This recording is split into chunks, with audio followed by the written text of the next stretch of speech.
Hello everyone!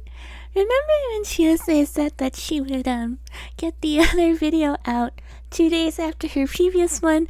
Well, that didn't work out so well. But this time, now she has an excuse to say that, well, she was just waiting for Gakuto and Roman's new type fusions to come out all along. She's going to try out a new editing style with this video, so let her know what you think of it at the end. Well, without further ado, let's get started, huh?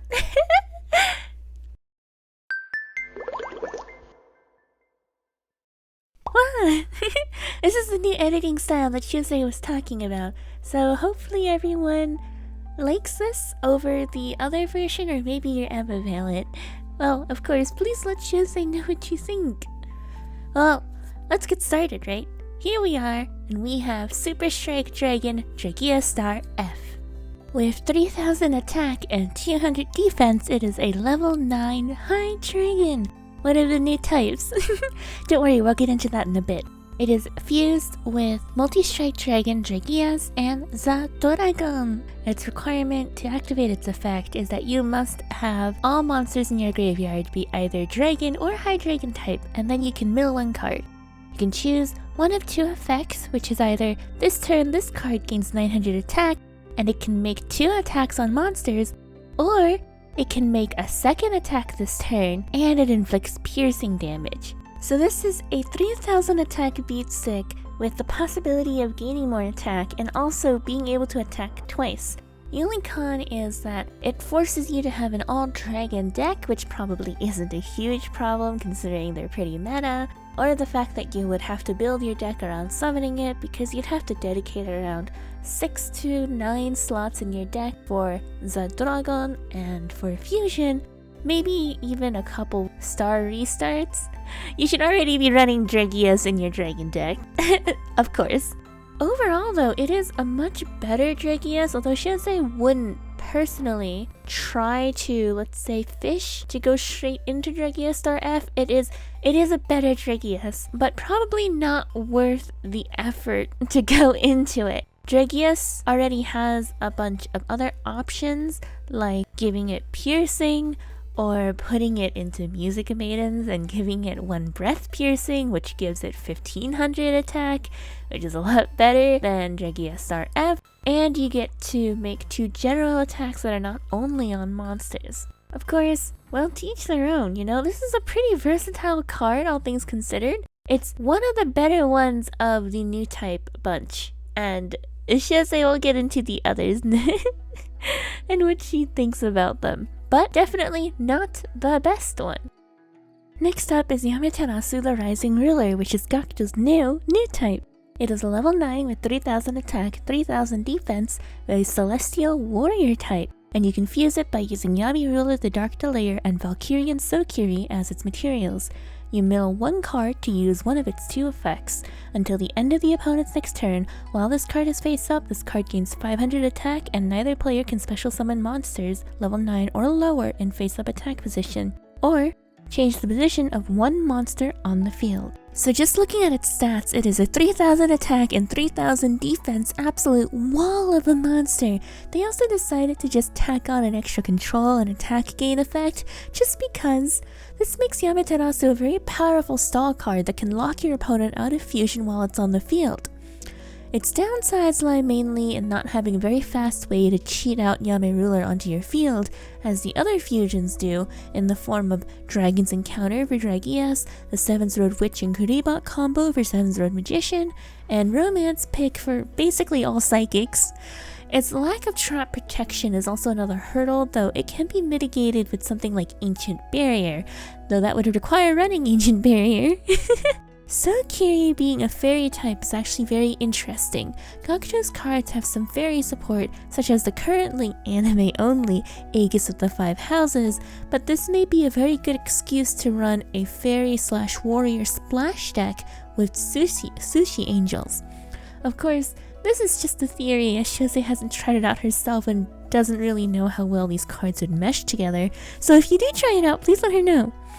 Altogether, with the other warrior fusion Kengo Shogun, which was in Shiose's opinion the best one of the last bunch, it makes warriors a very formidable control deck to go against that have a ton of beat sticks with self-protections and walls and shields, and it's just really, really good.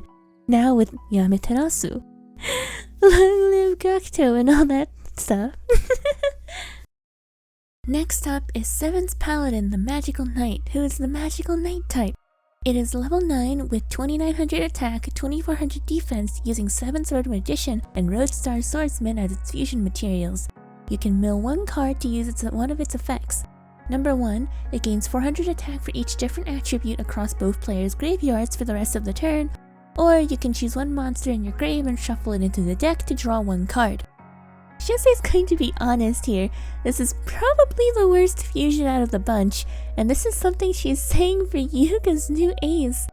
2900 attack is nothing to scoff at in rush duels, but the same problem endemic to 7's Road Magician is still present here in 7's Paladin, the lack of protection, and the fact that its attack is weaker than most other new type fusions.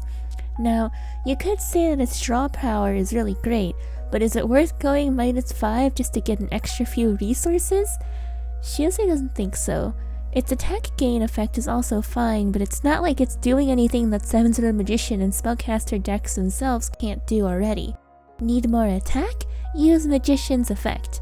Still don't have enough? Wind Spirit's Blessing. Need more grave resources? Almost all of the Spellcaster cards require either a mill or discard. Need draw power? Mystic Dealer, Amazing Dealer, and now also Graceful Charity exists. Roadstar has support and Star Restart, but it's not enough to justify it in Spellcaster decks. Now, maybe Shiose could probably see this in the Warrior deck. Magician is pretty easily splashable in Gakuto's Warriors, who also have different attributes between Dark, Earth, Wind, and Light. Roadstar would have even more support in such a deck because it's a Warrior. But even then, this would probably be just an option for this deck, not its main focus. But maybe Shiose is a little too hard on 7's Paladin. So what does everyone else think? Please let her know! And so, Shiose saved the best for last. Roman's new fusion, Candy Live, a level 9 with 2000 attack, 2400 defense, who is an Omega Psychic type. Guess that's where the new pack name comes from, huh? Its materials are Candy and Psychic Upper, and you can mill 1 to use one of its 2 effects. First one has you take 2000 damage and then all your opponent's monsters lose 3000 attack for the rest of the turn. The second lets you gain 1000 life points and then special summon a level 7 or higher psychic type from your grave. Why is this the best card? Because of how extremely easy it is to go into, plus its amazing effects which synergize really well with psychics. First off, Candy already has a bunch of amazing support like Jump Up, Jump Start, or Jump Set, which can easily recycle or put Candy onto your field or hand. Then you have the holy grail of psychic monsters, Romance Pick. Being able to mill directly into the grave is a pretty sweet effect, and it allows you to fish for Psychic Upper as well. Plus, you can also set up your grave to take advantage of Candy Live's second effect to get a free, powerful monster. Its first effect is nothing to scoff at either. You may as well be paying 2000 life points for a direct attack at that point, and psychics are all about playing with your life points, so you get that back pretty easily with any of the jump cards or chemical cures. Let's say you're facing off against Yameterasu, the current fusion lockdown monster.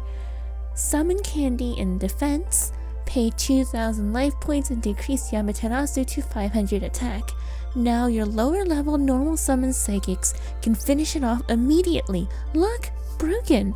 This is the perfect ultimate comeback card too. You could retrieve Prima Katana from your grave, gain 1000 life points from Candy Live's effect, and then pay the 1000 for Prima Katana's effect, effectively going neutral in life points while gaining a +1 in advantage. And these are all just things Shiose could think of off the top of her head. No doubt, there's a lot more uses to Candy Live and how easy she is to bring out onto the field. Did she also mention how Psychic Upper is only level 6? Which means unlike every other fusion on this list, you only need to go -4 for Candy Live compared to -5? The possibilities are endless! Well, what did everyone think of the new cards? And also of Shiose's new editing style? Please let her know in the comments. Don't forget to, well actually don't subscribe because Shiose doesn't know when she'll upload a video next, but she'll try to be a little bit more consistent. Bye bye!